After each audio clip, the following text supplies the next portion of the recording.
The title, it just means the Hurt Locker. If you're in the Hurt Locker, you're in a really bad place. It's a military slang term. From my perspective, you know, these are men who have arguably the most dangerous job in the world, and yet it's a volunteer military, so they're there by choice. They're walking toward what you and I, and perhaps Mark, would be running from. So that's a particular psychology. Well, we were fortunate to have, you know, Mark's embed to work from, and also the actors did go to various military bases in America and spend time with explosive ordnance disposal techs to kind of just, you know, learn the language and the how to handle all the materials and all the equipment and be comfortable with that. And then, but the opportunity, Mark was on set, and so the opportunity to have him kind of vet and authenticate how we were handling blocking, setting up a shot was invaluable. And we gave the actors a lot of hummus and MREs, so they had the right diet for the location. That helped too, I think.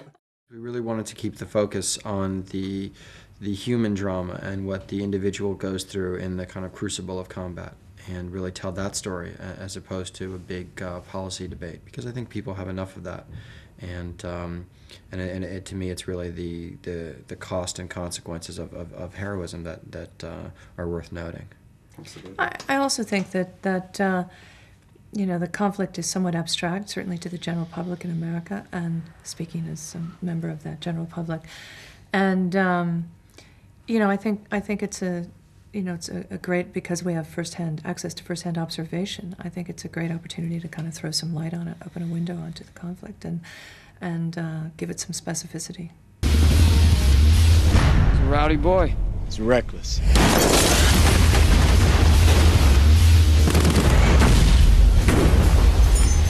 That blast is gonna shoot straight up in that beautiful umbrella pattern.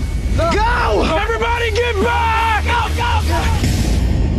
Now, it seems to me traditionally war movies are made kind of quite long after the conflict has ended.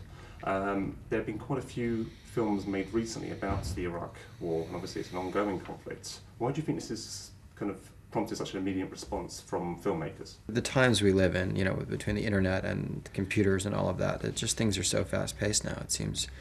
That's part of why people are making movies now rather than waiting for the war to end. And also, quite frankly, at least from the U.S. side, the war has been going on in Iraq for 6 years, which is now longer than our involvement in Vietnam. And so I think the feeling in some quarters is if you wait until this war is over, we might all, you know, who knows, we might be retired by then or something like that. So best to do it while you still can.